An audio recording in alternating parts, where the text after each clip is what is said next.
Hello, good people of YouTube. Mountbatten here. And today we finally have the Schlieffen import to review for you guys today. The new Tier 10 German tech line Battlecruiser. The first full line of Battlecruisers in the game. This is their pinnacle. This is the Tier 10.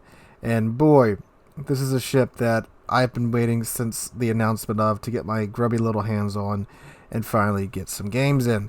I finally did that tonight on stream where many of you joined us and where I've played quite a few matches in her. Some frustrating due to matchmaking and such, but still the Schlieffen, she performed, and we will talk about that performance here in a moment. So we're going to go ahead, take a look at the ship, look at her stacks and characteristics. I do have my modules and commander skills still on. I don't think it's any question about the way that this battleship should be built, with maybe some tweaks here and there between a couple of different builds, but most of us are going to run secondary builds on her either way, so that's what we're going to be taking a look at today. They're definitely the main feature of this ship. So let's go ahead and take a look at her armor, shall we? So this is something that was miscommunicated during the early days of the German BCs being announced. Many players assumed that they would have, well, the Schlieffen at least would have a giant 27mm nose, which would be overmatched by just about everything at Tier 10. But it finally came out that she does have this massive 60mm icebreaker bow, which this bad boy helps out a lot. So she does have this bow, but her upper bow is 27mm and her lower bow too. If you plunge some shots in the water beneath this icebreaker, you can sneak in some shots there. 27mm forward deck. Central deck is all 50mm, so that's nice. I like the Marlboro match right there. Stern deck is 27. Now the stern does not have a wraparound icebreaker in the rear. It does have this partial plate that comes up here that's 150mm thick, but she does have 27mm over most of the stern and the upper stern deck too. Upper belt is 350mm. Main belt is 380mm. Lower belt is 315. Upper belt is 150mm. And her citadel is above the waterline. And this port, it's kind of hard to get a nice waterline shot there. So it's just above the waterline, but you do have to get through the torpedo protection to get to it, along with, of course, the main armor belt. And we all know how finicky that spaced armor can be at times. It can do some pretty funny stuff in game. So she's decently well protected, but no turtleback. In terms of survivability, she has 76,100 hit points. This, of course, being a battlecruiser, it is a lighter ship, so therefore less hit points, but 23% torpedo damage reduction. For her main battery guns, she has 8 420mm guns. And these are essentially the same guns you get on GK. If you don't know, they're so close that in many cases, well, not many cases, and I believe 2 cases, the dispersion on these guns has also affected the dispersions on GK's guns, and the reduction in damage on the Schlieffen's 420mm guns did also affect the GK's 420mm guns as well. Fun stuff, that coding. So, with the HE, you have a 27% chance of starting a fire per shell. You have a maximum damage of 4,600 on the HE shells. On the AP shells, you have a maximum damage of 12,950. Both the AP and HE come out the tubes at 835 meters a second. You have a maximum main battery range of 19.4 kilometers. Then you have a 27-second base reload time on the guns as well. 180 time of 24 seconds. Maximum dispersion of 214 meters, and you get 1.7 sigma on these guns. Secondary guns, which are the main feature of the Schlieffen, you get 24 of the 105mm secondaries. They reload in 2.1 seconds with the build that I have on the ship right now, which is a full secondary build. I'll show you that in a moment. They have a 5% chance of causing a shell per target. They have a maximum damage of 1200. They have 26 millimeters of penetration, that is base without IFHE, and initial velocity of 900 meters a second. Then you get 16 of the 150s. They reload in 4.6 seconds, have a maximum range of 12.5 kilometers with a secondary build. Maximum damage is 1700, have an 8% chance of causing a fire on a target, and these can pen 38 millimeters of armor, and they come out the tubes at 875 meters a second. So a lot of secondaries on the ship. They can do a lot of work, and you'll see that here in a moment. She does get torpedoes, 4x4, 533 millimeter torps, 2 sets per side, 2 sets of 4 per side, I should say. They have a range of 13.5 kilometers, maximum damage of 16,533. They go 50 knots, and they can be detected from 1.2 kilometers away. Thank you, clan notification there. A, she has an A rating of 85. Her A goes out to 5.2 kilometers, and the 105s are dual purpose. Then you have 6 of these 55 millimeter A guns, and then you have 28 of these 30 millimeter A guns on top of that. Maneuverability with the speed flag equipped, she goes 35.8 knots.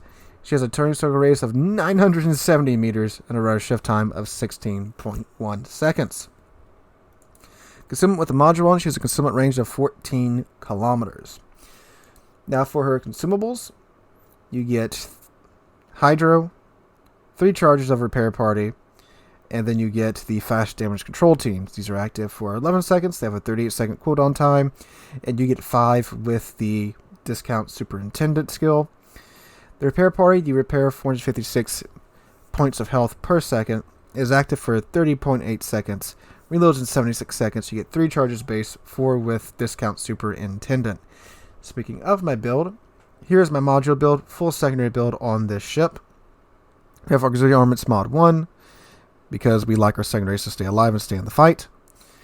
We have Damage Con mod 1 because fires suck, and this reduces the chance of fire or flooding on your ship. Secondary battery mod 2. This will increase the secondary battery firing range and increase the accuracy of the guns. Damage Con mod 2 because fires still continue to suck. Concealment because being sneaky, a little bit sneaky, is nice. And then we have Auxiliary Armaments mod 2, which just further decreases the reload time of these secondary guns. And you can get that very nice and very fast reload time with that. For Lucians, we went with preventive maintenance because having the guns to shoot at things is very nice. And plus we have German torpedoes, and therefore those have like a 98% chance of getting knocked out if you don't have preventive maintenance. And with preventive maintenance, you have like a 92% chance of them not being knocked out. And, well, we like having the torpedoes to be able to use, so we like having that. MLG turrets. So we have a faster turret shift time when we're getting in close, which you definitely need when you're knife fighting. Long range secondary battery shells, which gives us that boost to our secondary battery range. Then we have manual secondary battery aiming. Of course, gets you that 45% boost. I'm sorry, that 50% boost to the dispersion of your secondaries after 45 seconds. Then we have Adrenaline Rush here because when you lose damage, it's nice to get a quicker reload time. Close Quarters Combat for that boost to our main battery reload time when something's in our secondary range, and having a 12.5 kilometer secondary range is nice because you get that boost earlier. And then Emergency Repair Expert because we need that additional charge of our heal and our damage control. Now, you can mix this up a little bit. You could get rid of Close Quarters Combat and then take Concealment Expert. At that point, your detection range will be 12.6 kilometers, and your secondaries are at 12.5. So basically, when you get detected, it is in your secondary range, which you can do. It's very nice. Now, you could take IFHE if you really want to. I don't personally, because this cuts your chance of fire in half. So you're taking the chance of fire on these 105mm secondary guns, which is at 5% right now, which is very good. Every 2 seconds, you have a 5% chance of causing a fire on a ship. And you're cutting that down to 2.5% on 24 105mm guns. And then you're taking this 8% chance on these 16 150mm guns and cutting that down to 4%. And then You're taking the 27% of your 16-inch guns, which there's not a whole lot you could overmatch with 420mm guns at tier 10. So you're taking that 27% chance and cutting that down to somewhere along the line of 13.5%. Some people swear up and down by it. If you want to run like that, fine by me. I'm not going to judge you for that. I just don't. I just like to go with the flamethrower build. You could also, of course, take the 4 points of close quarters and apply it elsewhere, like basis of survivability. Then you could probably go back up and pick Demolition Expert up to get a higher percentage of having a fire started per secondary shell there as well. So that's the ship, and that's the build that I'm running on it. I will now jump into some footage and meet you there with my voice-over review of the Schlieffen. Alright, boys, so the Schlieffen. Finally, after so long, I have my hands on it, and she is mighty. She is very, very mighty.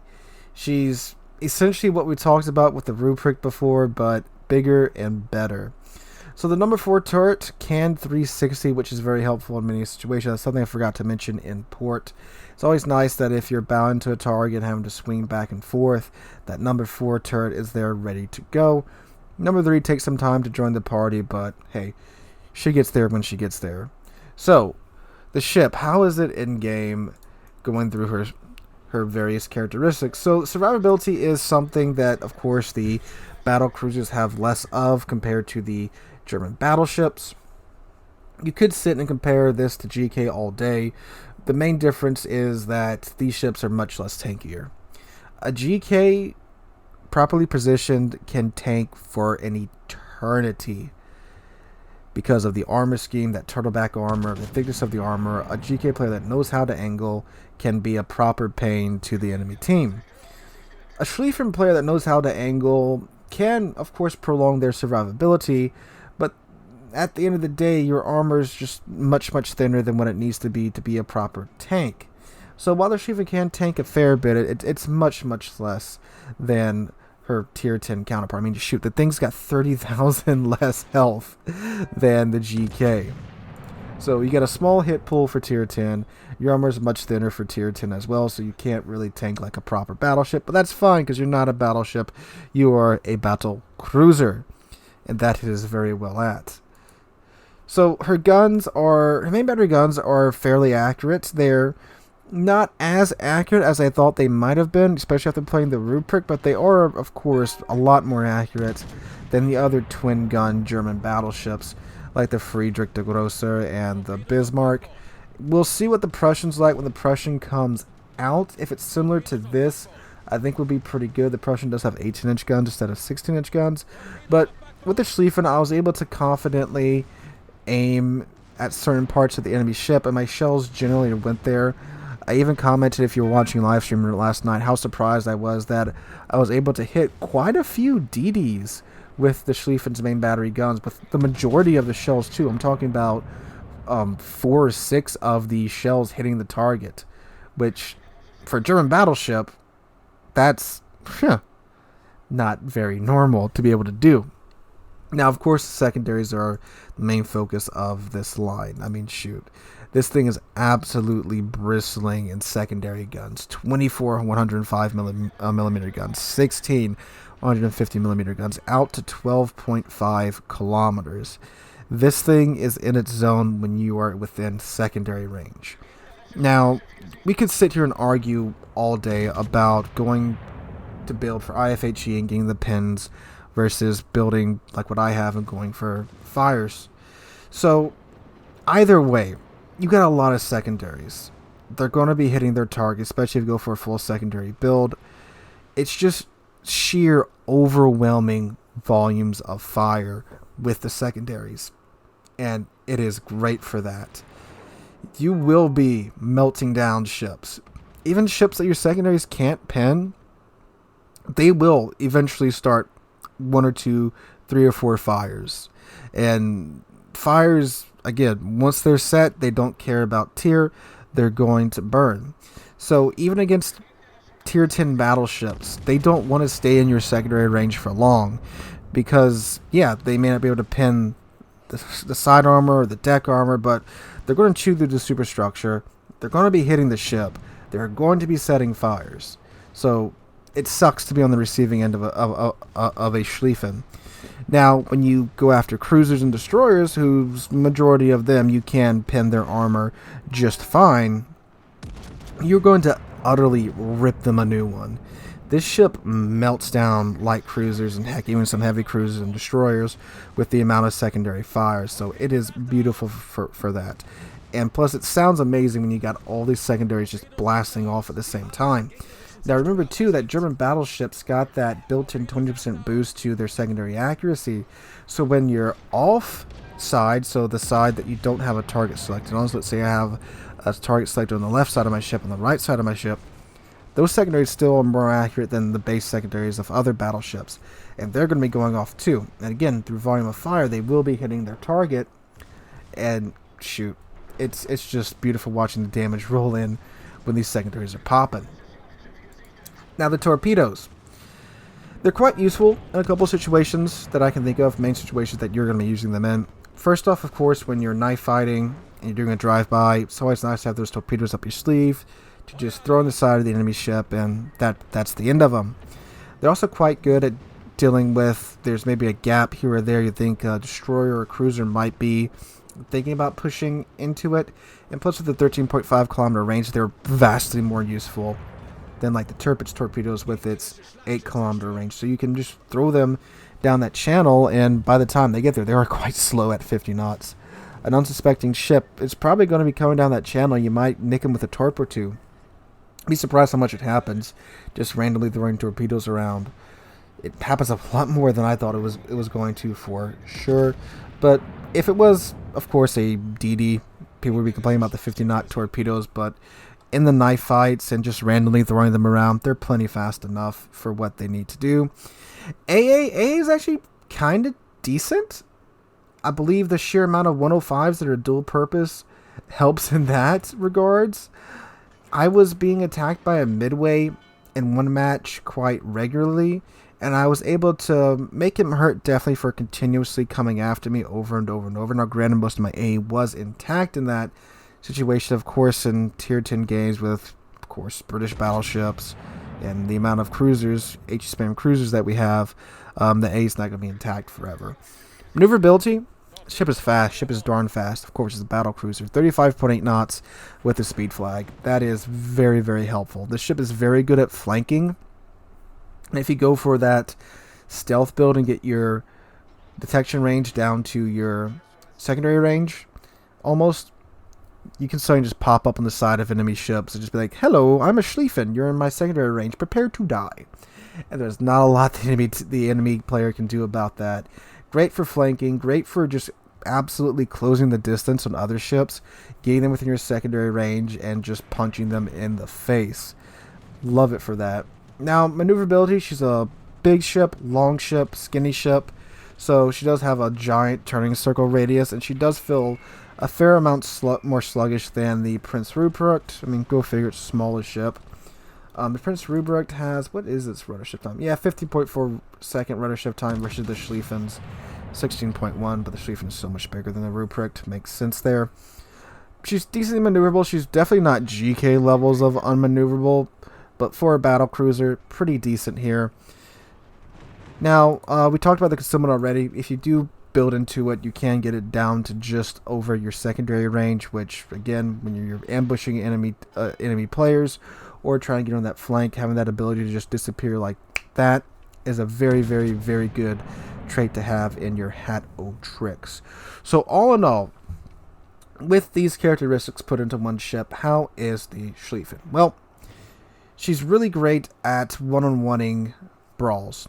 The only ships you'll probably have trouble winning a one-on-one with, well, battleships at least, will be the German mainline battleships, because they're simply better at doing that than you are in the battle cruisers. Their armor is better for brawling.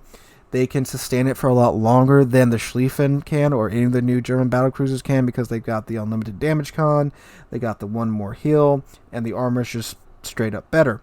But for just a short fight, if you can make it a short fight, you can isolate that ship that you're going after, you've got them in the Schlieffen. It's great for that. I don't think the Schlieffen will be used too much in competitive simply because its tanking ability isn't there. Like I said, it can't really sustainably tank over long periods of time. I mean, it's got a much lower health pool than even what was the lowest tier 10 BB HP with like the Conqueror and such. You're about 10,000 HP lower than them, and you don't have a super heal. But it's a blast to play. It's fast, maneuverable. You can actually get in secondary range a lot easier with this ship than you can with some of the other secondary ships that they've been adding in because of that high top speed. The torpedoes are, again, ace up the sleeve. It's just all around a fun ship, and I'm having an absolute blast playing it.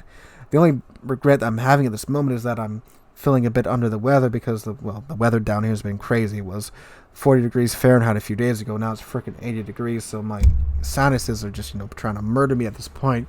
So staring at a screen for a couple hours isn't exactly high up on my to-do list at this moment. But it's a fantastic ship. It's definitely a lot tougher than I thought they were going to be. Now, after playing the Repulse, this thing feels, of course, just like an impenetrable tank after playing the Repulse and the Marlborough. But, again, not as tanky as other battleships. So, overall, it's a fun ship, great ship to play, great random battleship. I don't think it's going to do well in clan battles. Maybe in ranked, because of just the nature of ranked, it will probably do okay there because of the low count of ships. Definitely in brawls, the Schlieffen and the other German battlecruisers are going to be absolutely everywhere and dominating. So overall, I would give this ship a solid 9 out of 10. With the pros being the insane amount of secondaries, their range and their reload time. It's just absolutely great. Decently accurate main battery guns. Useful torpedoes beyond just knife fighting. A very high top speed. Good concealment if you build into it. Negatives being low HP for its tier, squishy armor scheme, and yeah, that's about it. Other than that, the ship's great. So this is a must-have ship in my opinion. It's a tech line ship. Go get grinding it, boys, and get you your Schlieffen. Hope you guys had a wonderful... What day is this? Saturday, man. Hope you guys are having a wonderful Saturday. If you enjoyed the video, make sure to drop a like and subscribe to the channel. I'm on my way to 35,000 subs. I cannot thank you guys enough for that. I'm going to go down a bottle of NyQuil. I'll see you guys in the next one.